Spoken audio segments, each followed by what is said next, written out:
জীবরসায়ন কি? জীবদেহের সংগঠিত রাসায়নিক বিক্রিয়া ও পদার্থের অধ্যয়ন। জীবদেহের প্রধান অজৈব উপাদান কোনগুলি? পানি ও খনিজ লবণ।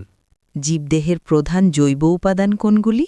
শর্করা, প্রোটিন, লিপিড, ভিটামিন। শর্করার প্রধান কাজ কি? শক্তি প্রদান করা। প্রোটিনের প্রধান কাজ কি? দেহ গঠন, কোষ তৈরি ও মেরামত। লিপিডের প্রধান কাজ কি? শক্তি সঞ্চয় করা এবং দেহকে উষ্ণ রাখা। ভিটামিন কেন গুরুত্বপূর্ণ?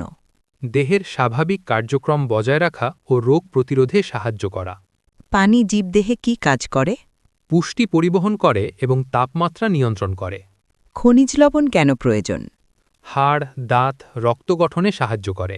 এনজাইম কি? একটি জৈব অনুঘটক যা রাসায়নিক বিক্রিয়া দ্রুত করে। অ্যামাইলেজ কি ধরনের এনজাইম? শর্করাকে সহজ শর্করা বা গ্লুকোজে ভাঙে। বিপাকক্রিয়া কি? জীবদেহে সংগঠিত সব রাসায়নিক বিক্রিয়ার সমষ্টি। অ্যানাবলিজম কি?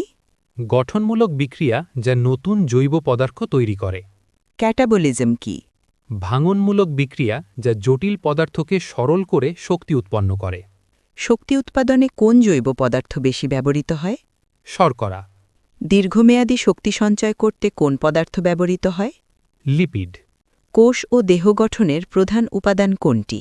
প্রোটিন। রোগ প্রতিরোধ ক্ষমতা বৃদ্ধিতে কোন উপাদান গুরুত্বপূর্ণ? ভিটামিন। পানি ছাড়া জীবন সম্ভব কি? না, পানি জীবদেহের সমস্ত প্রক্রিয়ার জন্য অপরিহার্য। কোন প্রক্রিয়ায় খাদ্য ভেঙে শক্তি উৎপন্ন হয়? বিপাক ক্রিয়ার মাধ্যমে। জীবরসায়নের গুরুত্বপূর্ণ ট্রিক কি মনে রাখা উচিত? শর্করা = শক্তি, প্রোটিন = গঠন, লিপিড = সঞ্চয়, ভিটামিন = সুরক্ষা।